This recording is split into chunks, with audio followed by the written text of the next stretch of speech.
गरुड़ा पुराण।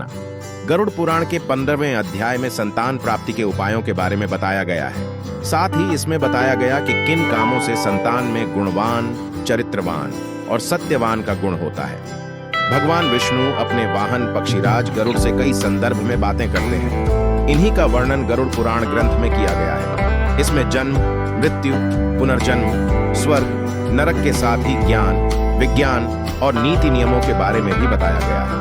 इसलिए इसे 18 महापुराणों में एक सर्वश्रेष्ठ ग्रंथ माना गया है। उत्तम संतान के प्राप्ति की इच्छा हर दंपति को होती है, क्योंकि संतान अगर उत्तम हो तो इससे समाज में मान सम्मान की वृद्धि होती है। गरुड़ पुराण के 15वें अध्याय में पक्षीराज गरुड़ ने भगवान विष्णु से इसी विषय में प्रश्न करते हैं। गरुड़ के इस सवाल का जवाब देते हुए भगवान बोले, यह प्रश्न बहुत उत्तम है और हर व्यक्ति को इसका ज्ञान जरूर होना चाहिए। इन कामों से होती है उत्तम संतान की प्राप्ति। गरुड़ पुराण के अनुसार संतान प्राप्ति की कामना के दिन स्त्री और पुरुष दोनों का चित्त प्रसन्न और मन शुद्ध होना चाहिए, क्योंकि स्त्री और पुरुष का चित्त जैसा रहेगा वैसा ही चित्त संतान में भी होगा। गरुड़ पुराण में भगवान विष्णु कहते हैं कि उत्तम संतान की प्राप्ति के लिए महिला के माहवारी के दिनों में उसके संपर्क में नहीं रहना है।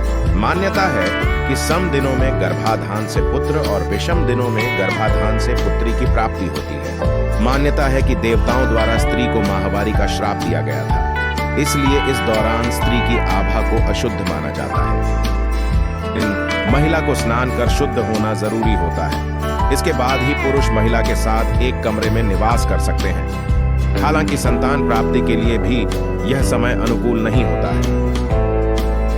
माहवारी के 7 दिन पश्चात महिला देवताओं और पितरों की पूजा करने योग्य मानी जाती है। इसलिए उत्तम चरित्र या चरित्रवान संतान के लिए 7वें दिन के बाद ही गर्भाधान के लिए प्रयास करें। उत्तम संतान प्राप्ति के लिए स्त्री और पुरुष को पहले स्नान कर अपने शरीर को स्वच्छ कर लेना चाहिए और साफ कपड़े पहनने चाहिए। साथ ही बिस्तर भी साफ सुथरा होना चाहिए। गरुड़ पुराण के अनुसार पुत्र प्राप्ति के उपाय।